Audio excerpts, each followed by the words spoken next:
Assalamu alaikum. Welcome back to Prime Live. This evening I'm delighted to be joined by Yvonne Ridley, journalist, an activist, and most importantly, just a remarkable individual. Yvonne, assalamu alaikum. Welcome to INX Prime. Thank you so much. Yvonne, you have such an interesting story. I'd like to take you back. You've lived the life that's taken you from Fleet Street to faith. When you look back, how do you define the turning points in your life? Wow. Calm out of chaos. Basically, calm out of chaos. We know the story of Yvonne. We've heard the story about the Taliban. We've heard the story about you being abducted by Israelis. We've seen you speak out, being one of the most vocal voices against the war in Afghanistan, in Iraq, as well as Palestine. But before your capture in Afghanistan, what was your worldview as a journalist? It was probably one of mild indifference. I was a bit like a butterfly. I'd go onto one subject, exhaust it, and then flit off to the next one. And I never really got emotionally attached or involved with stories. The ones that did mean something, I would see through to the end and then move on, as I say, just like a butterfly. In 2001, it probably was a life-changing experience. I mean, the world changed the world that we knew it changed in 2001 with the so-called world war on terror, apparent terrorist attacks in America. But if you take us back, what were your thoughts when you first realized that you were going to be captured by the Taliban? Well, I didn't intend to be captured by the Taliban. It had occurred to me, what will happen if the worst case scenario unfolds. And I just thought, they'll kill me. If I get caught, they'll kill me. So I intended not to get caught. But I was done for by a rogue donkey. That's very interesting. So the donkey basically got you caught. After being caught by the Taliban, I mean, it's been well documented, but for the benefit of our viewers, you've mentioned how well you were treated, and you also said that you're going to study Islam after that. And that made such a change in your life. It did. I realized just by observing them that Islam was more than just a faith that you picked up on a Friday, went to Friday prayers and then dropped again and carried on. I realized it was a way of life, a system, and if I was to do any reporting on the Muslim world with any degree of authority, I really needed to know about the subject. So I did give this an undertaking, that I would study Islam, but I would have done it anyway just as a duty to myself. And so what started off as a promise, an educational journey, very quickly turned into a spiritual journey for me. Spiritual journey that has taken you around the world, speaking to people, maybe even debunking some of the myths that people have about Islam. How did that experience change your view as a Western media journalist about the war and the so-called enemy? Well, I realized almost immediately how powerful the media is.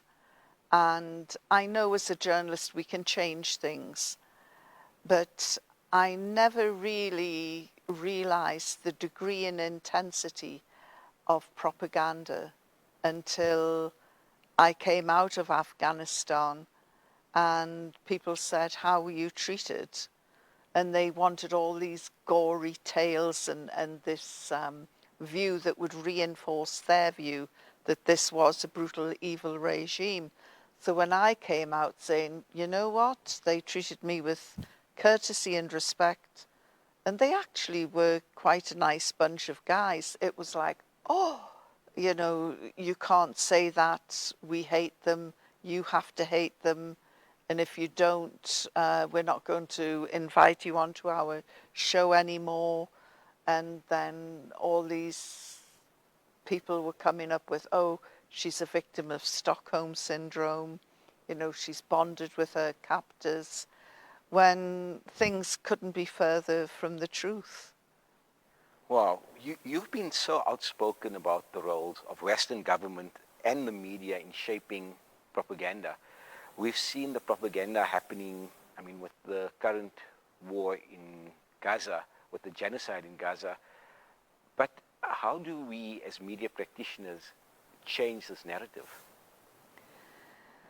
Well, we have to start treating the public as thinking adults and stop spoon feeding them powerful sound bites which are simply not true. And, you know, we've had this narrative that's still pushed today. Hamas are evil, Hamas are Palestinians, Palestinians are Gaza, Gaza is Hamas, Hamas is Gaza, and it's all, you know, just this simple narrative that you can't separate the two. And it's really, well, it's worked very effectively for the last 77 years. It started off with a lie. You know, Palestine is a place without people, and we, the Jewish people, are people without a place. So it's natural that we go there. And it was a very simple, effective way of presenting Israel. Nobody asked the question, well, what happened to the people who lived there? Because the people who lived there didn't exist. Golda Meir said, Palestinians do not exist. That's the thing, that the media shaped this narrative over the last 77 years. And we've seen, especially in the last 2 years, maybe not from mainstream media, but from journalists on the ground, from independent journalists who are trying their hardest to change this narrative that Israel's a victim. You were on the Freedom Flotilla and you were captured by the Israelis. Let's contrast your capture by the Israelis to your capture by the Taliban 24 years ago. Well, it was quite different. I was held for 6 days in ex-King Shah's Winter Palace in a room with a beautiful Afghan rug and air conditioning. And although I went on hunger strike, they brought me in meals 3 times a day and served with beautifully smelling fresh bread. And they washed my hands and begged me to eat.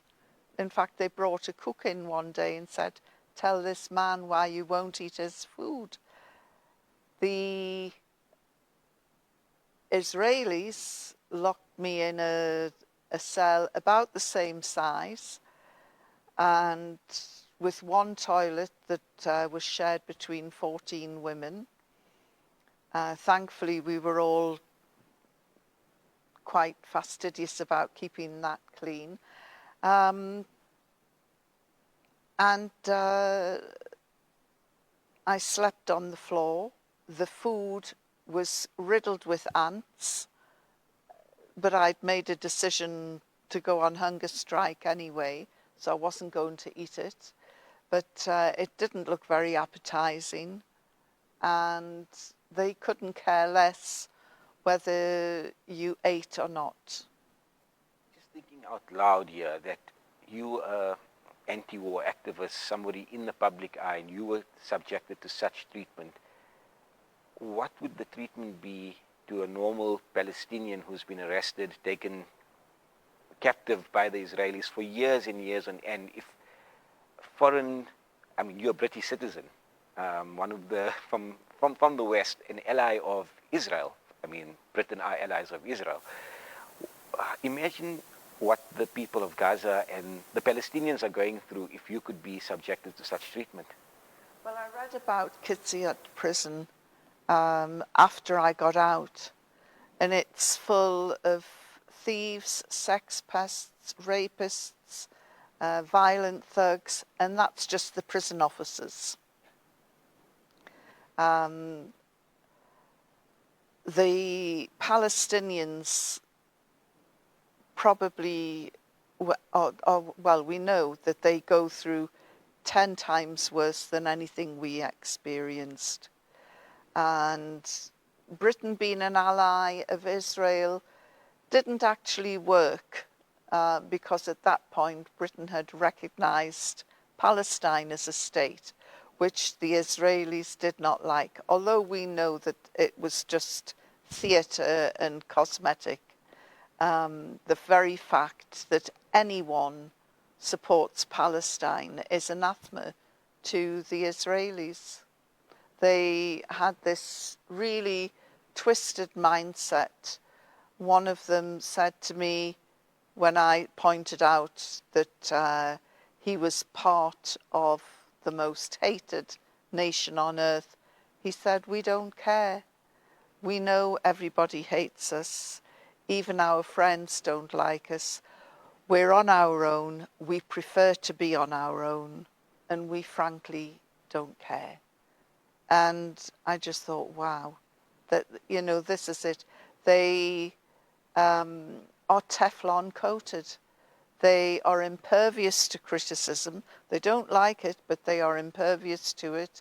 They don't lie awake at night and think about the Palestinians, about babies, about starvation. They just don't have a conscience. And I saw this up close and personal during those 6 days, and I was really disturbed by this mentality because they've had any humanity sucked out of them. But what really disturbed me most of all was the reaction of the women prison guards, because, you know, this is a very misogynistic environment, and the women were the face of the patriarchy, and they enjoyed humiliating other women, especially when the men were looking on. It was really bizarre. Wow, that's really, I mean, we've heard so many stories of South Africans who are on other flotillas being body shamed, being harassed, being really beaten up, which is very sad. Yvonne, my final question to you. You know, in the United Kingdom at the moment, there's a big controversy going on regarding an Israeli soccer team who've been banned from attending a game at Villa Park in the next few weeks. Viv, what do you make of this whole thing? And we do see the Prime Minister also coming out in support of the Maccabi fans. Well, I've seen the damage that English soccer hooliganism can do to the reputation of clubs, of country, and this human detritus, because that's all they are, went over to Amsterdam and they pulled down Palestinian flags. They wreaked havoc in the streets, but they got the first narrative out. Oh, we're just victims, we're Jewish, this was anti-Semitism, this is the home of Anne Frank, you know, look what happened to us with these horrible... and, of course, the media went for that narrative rather than saying these psychological maniacs have torn through Amsterdam and wreaked havoc. They preferred to go for the Jewish victims and the anti-Semitism. And now Sir Keir Starmer, the British Prime Minister, is condemning Aston Villa for saying, actually, we don't want these fans over here, so we're going to not sell them tickets. And he's saying this is anti-Semitic and there should be no Jew hatred on the streets of Britain. And yes, I agree, there shouldn't be any Jew hatred. or anti-Semitism. But when scum like that, violent thugs, come over to cause trouble, they shouldn't be allowed in the country in the first place. And just recently, they started fighting with rival fans in Israel, and if they're going to fight in their own backyard, goodness only knows what they're going to do over in the UK. But there was Keir Starmer, not a kind word for anybody on the flotilla, British citizens on the flotilla, not a word of thanks or anything. And then he stands up and defends these hooligans. And you just think that the whole world has gone crazy. It's becoming increasingly difficult in the mainstream media to tell who are the heroes and who are the villains. Yes, that's so true. We are living in a very, very hypocritical world. Yvonne, thank you so much, and we hope the rest of your visit in South Africa will be fruitful, and the message that you're giving so brilliantly goes out to many, many more people who can really see what's going on in the world, especially what's going on in Palestine. Thank you so much. Thank you. That was an amazing interview we've just had with Yvonne Ridley, who's on what's happening in Palestine, what's happening in the UK. I think it's really, really important that we get these topics out so people understand what's going on in the world that we live in. We're going to take a short break now, so stay tuned.